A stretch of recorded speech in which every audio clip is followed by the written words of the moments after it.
Salut, moi c'est Mélissa de chez Smart Life. Du coup, je voulais faire cette petite vidéo pour apporter un peu mon témoignage et mon expérience par rapport au TCA que j'ai vécu et pour expliquer un petit peu mon parcours. Du coup, actuellement, j'ai 27 ans et ça faisait plus d'une dizaine d'années que je souffrais de troubles du comportement alimentaire. Ça a commencé dans mes années lycée où je suis tombée dans l'anorexie mentale. J'avais été hospitalisée quelques semaines et je voulais pas y rester justement parce que j'avais l'année du bac l'année d'après. Ce qui a fait que j'ai été suivie, mais je revenais en fait à l'hôpital chaque semaine avec un plan alimentaire, des boissons hyper protéinées à manger, etc. pour prendre du poids. Chose qui a duré du coup 2 ans. Et qui n'a pas marché, hein, forcément. Je n'ai pas pris de poids parce que c'était pas la bonne façon de faire, c'était trop restrictif pour moi et ça marchait pas tout simplement. Du coup, après, je suis arrivée à la fac. Donc, la vie sociale, c'est un petit peu plus émancipée pour moi. Je recommençais à un peu sortir, etc. Ce qui a fait que du coup, je reprenais un peu goût à la nourriture. Et comme j'étais plus suivie et c'était pas contrôlé, je suis tombée dans l'hyperphagie. Voilà, j'ai basculé un peu de l'autre côté, à manger beaucoup trop. Quand j'étais anorexique, je suis tombée à 36 kilos. Et du coup, en reprenant du poids, donc j'ai quand même pris assez rapidement avec les crises, hein, ça va vite. J'atteignais pas loin des 70 kilos. Du coup, ça a duré quelques années. Donc, pour vouloir perdre, j'ai entamé plusieurs régimes, des suivis nutritionnels, des boissons ou des cachets amincissants, chose qui ne marchait pas. À cette époque-là, j'ai commencé un peu la musculation. Ça marchait un petit peu et du coup, j'arrivais un petit peu à réguler mon alimentation. Sauf qu'il y a une chose entraînant une autre. J'ai recommencé un petit peu des crises. Sauf que du coup, je m'en voulais tellement que j'ai commencé à essayer de me faire vomir. Et après, l'autre cercle vicieux, du coup, s'est enclenché et j'ai commencé à faire des crises de boulimie vomitive. Et ça a duré aussi plusieurs années. Finalement, je pensais que c'était la solution pour perdre. Ça a peut-être marché un premier temps, mais je me sentais toujours pas bien. Et puis j'en avais marre, quoi. C'était pas une vie de se faire vomir à chaque repas. C'était toute la semaine, dès que j'étais seule, des fois plusieurs fois par jour. Alors vraiment, c'était un cercle vicieux.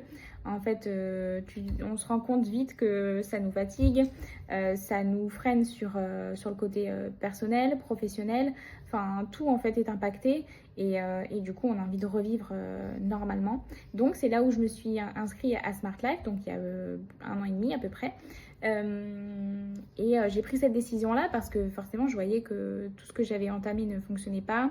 Ce que je faisais toute seule ne fonctionnait pas non plus. Certes, j'avais commencé le sport et c'était pas mal, mais du coup, il y avait toutes les crises à côté, donc l'alimentation ne suivait pas.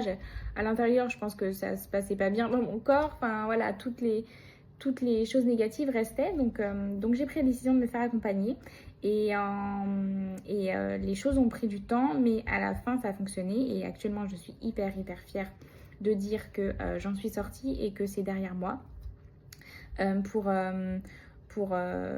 retracer un petit peu le parcours avec Smart Life, du coup, à partir du moment où je me suis inscrite, les choses ont quand même pris du temps. Ça a mis plusieurs mois à vraiment que je stabilise, on va dire, les crises et que j'en fasse plus du tout. Voilà, les petits challenges étaient de retrouver un équilibre finalement, d'arriver à manger, d'arriver à garder la nourriture, à ne plus faire de crise. Donc en fait, l'étape la plus importante, c'était d'accepter de ne pas se faire vomir pour les crises-là. Et en fait, du coup, de retrouver un équilibre, d'avoir des repas sains, de trouver un équilibre au niveau du sommeil, de l'hydratation, d'arrêter d'écouter ces pensées négatives, cette petite voix dans notre tête qui nous dit d'aller tout le temps vers la nourriture, d'arrêter de se peser. Chose qui du coup a pas mal fonctionné pour moi parce que je sais que dès le matin quand je me pesais je savais que j'y allais avoir une crise parce que en fait je me résumais à un corps et à un poids. Donc finalement en fait tout ça petit à petit c'est des choses qui prennent du temps mais qui ont fonctionné. Pour moi en fait ce qui est le plus important c'est de voir vraiment le réel objectif, C'est-à-dire que l'objectif à la base, c'était de vouloir perdre et de juste recomposer un petit peu le corps.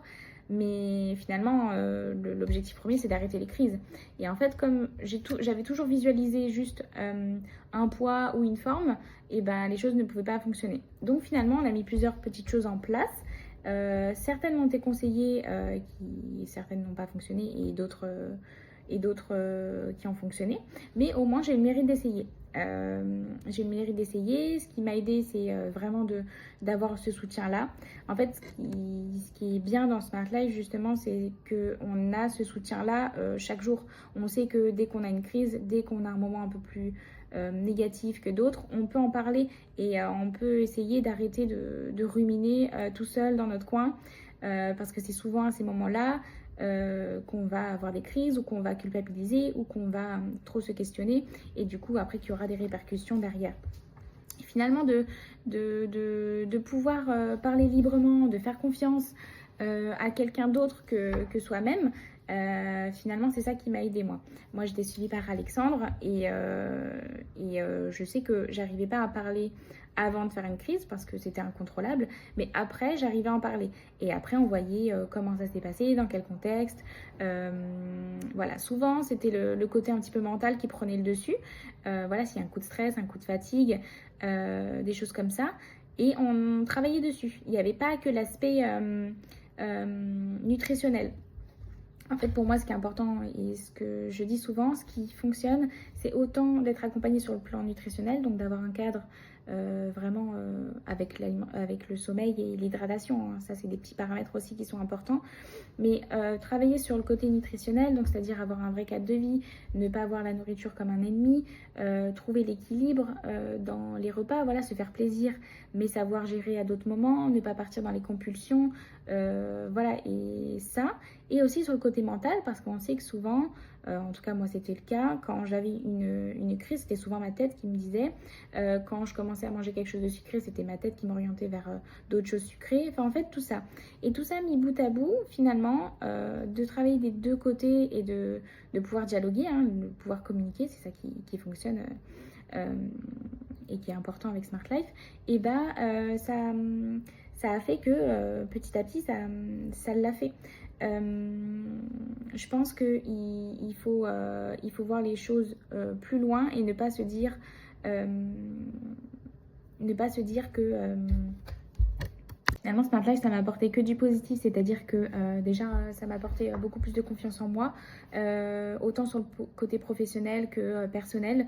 Vraiment c'est quelque chose que j'avais perdu et finalement je l'ai retrouvé avec le temps. Ça m'a permis aussi d'avoir moins le contrôle sur les choses, chose que j'avais beaucoup, notamment avec les crises, avec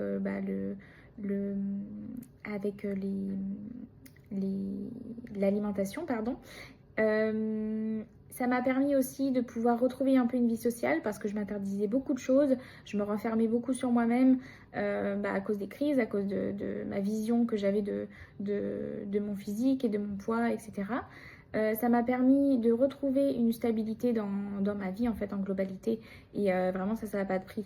De retrouver un petit peu cette légèreté, ce non-contrôle sur les choses parce que je me prenais vraiment trop la tête sur tout, de retrouver de l'énergie tout simplement parce que après les crises ça fatigue beaucoup, ça fait réfléchir beaucoup, enfin en fait c'est tout un cercle vicieux dans lequel on est et qui du coup a été totalement rompu en mettant toutes ces petites choses en place et en ayant été aidée. Et en fait, j'ai vraiment vu le suivi comme quelque chose de positif parce que je me sentais beaucoup moins seule dans tout ça. Et à l'heure actuelle, je sais que je peux entamer n'importe quoi et je me sens chanceuse de pouvoir le faire à l'heure actuelle. Et je sais même pas comment avant je faisais en fait pour être dans cette situation-là. Voilà, ça m'a apporté que du positif et je pense que c'est important d'en parler et de pouvoir du coup se dire qu'on n'est pas seul, qu'il y a des choses, il y a des personnes qui passent par là, il y a des personnes qui arrivent. Certes, ça va demander beaucoup d'investissement personnel, de demander de sortir de sa zone de confort parce que c'est des choses dans lesquelles on est habitué. Souvent quand on a des crises, c'est depuis plusieurs années ou plusieurs mois et c'est des choses que la tête fait machinalement, c'est des habitudes mais qu'il faut réussir à rompre pour en trouver de nouvelles et de meilleures en fait finalement.